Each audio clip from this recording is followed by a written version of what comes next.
If you don't choose your role in the social arena, the group will assign you one you may not want.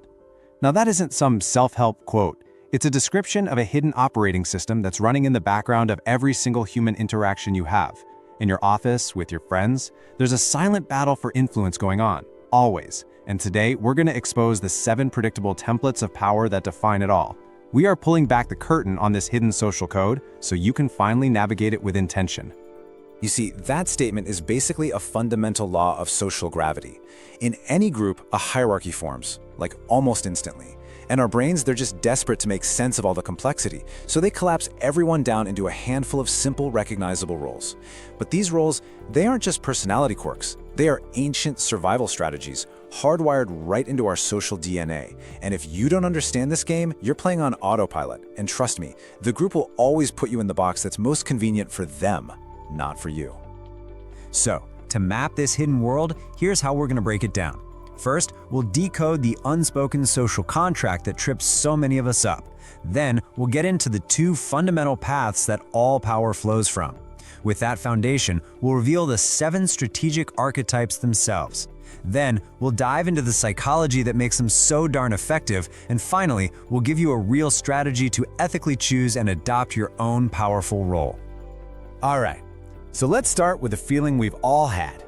You know that sense of confusion in a group when you just don't know whether to cooperate, or compete, or maybe just stay quiet? That's not just social anxiety. That's a strategic miscalculation. It's the feeling of your brain trying to read a social code when the roles aren't clear. And the cost of getting it wrong? It can be your status, your influence, and all your energy. Now here's what's really fascinating. The reason for that miscalculation, the single biggest error we all make, is right here. We see the mask someone is wearing, their chosen strategy, and we mistake it for their core identity. We think the aggressive manager is an aggressive person, or that the helpful colleague is just a kind soul. But we're seeing them as a person when they're really just playing a role, moving a piece on a chessboard. And when you try to reason with a chess piece, you've already lost the game.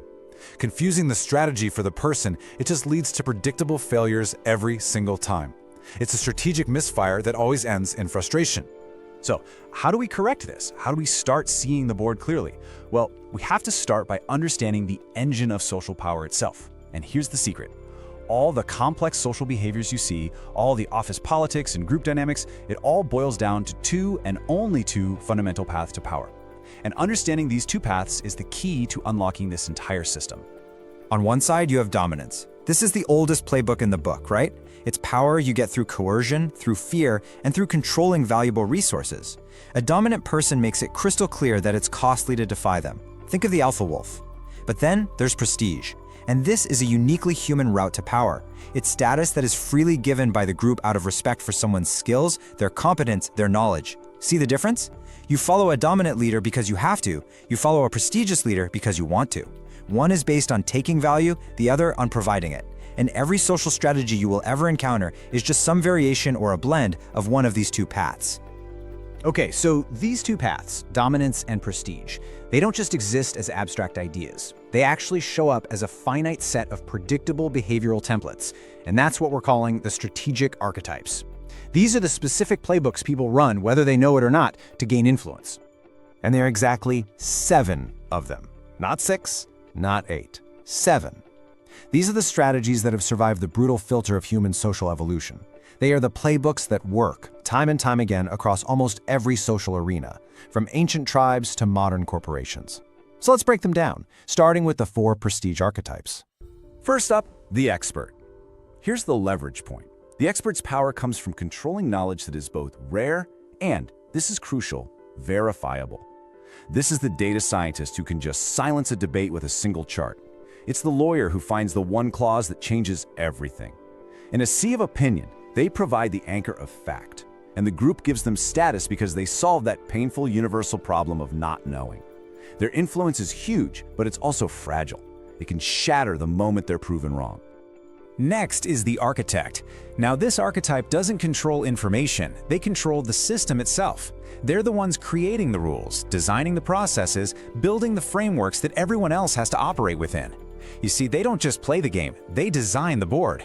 Think of the project manager who sets the timeline, or the founder who writes the company's constitution. Their power is structural. They gain influence by reducing chaos and creating the very channels that everyone else's energy has to flow through. The third prestige archetype is the cultivator. Their resource? Social capital. Their power comes from something called referent power, which is really just a fancy way of saying people genuinely like them and want their approval.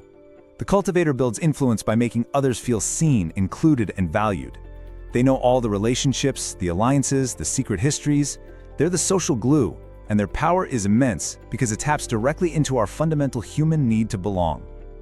And our final prestige archetype is the strategist. So while the expert controls the raw data, the strategist controls the narrative.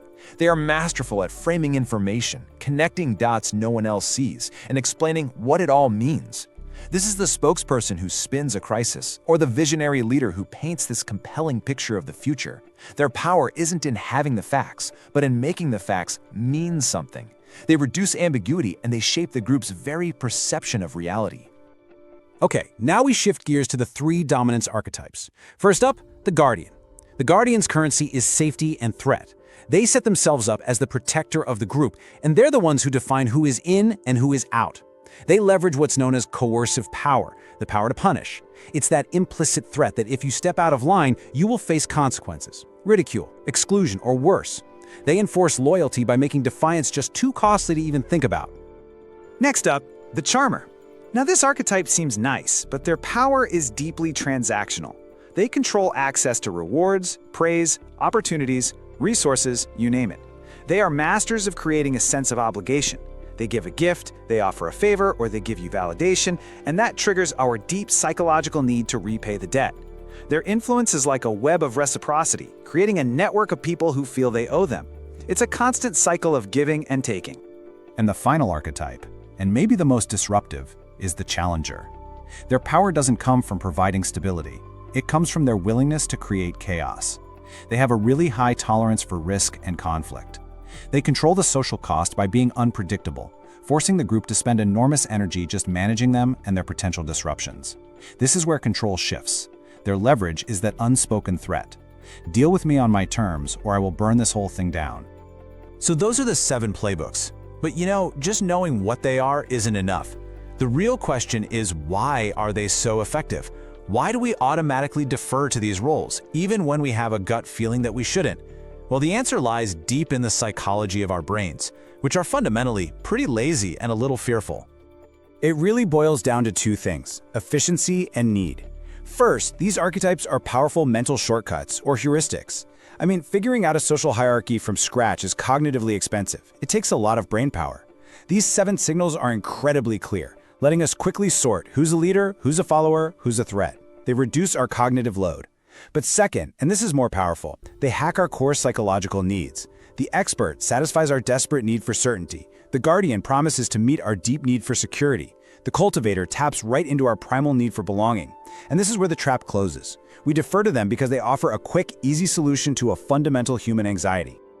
Understanding the system is the first step, for sure. But knowledge without action is pretty useless, right? So this brings us to the most important question of all. Faced with this landscape of archetypes and all these psychological triggers, how do you navigate it effectively and ethically? How do you gain influence without resorting to manipulation or falling victim to it? Okay, so this is where we get tactical. The crucial point is this: you have to move from being a passive piece on the board to an active player. And that means consciously choosing a role that grants you ethical influence, instead of just letting the group assign one to you by default. Here's the 3-step strategy to do exactly that. So the path is a 3-step process. First, you have to diagnose the environment. When you look at an influential person, ask yourself, what is the true source of their power? Is it competence and respect, prestige, or is it fear and control, dominance? Step 2, if you're dealing with a dominance archetype, like a guardian, do not engage them in a direct power struggle. That's their game. You'll probably lose. Instead, you have to neutralize their leverage. Their power thrives in ambiguity and shadows. You counter it by creating systems of transparency, clear rules, objective processes that take away their ability to punish whenever they feel like it. And finally, step 3, you have to execute a prestige playbook. Don't just complain about a problem, become the solution. If the group is drowning in uncertainty, adopt the expert role and bring the clarifying data. If the group is stuck in chaos, adopt the architect role and design a better system. You build your power by giving value away. And at the end of the day, this is the entire goal. It is not about being the loudest or the most forceful person in the room. It's about methodically shifting how the group sees you.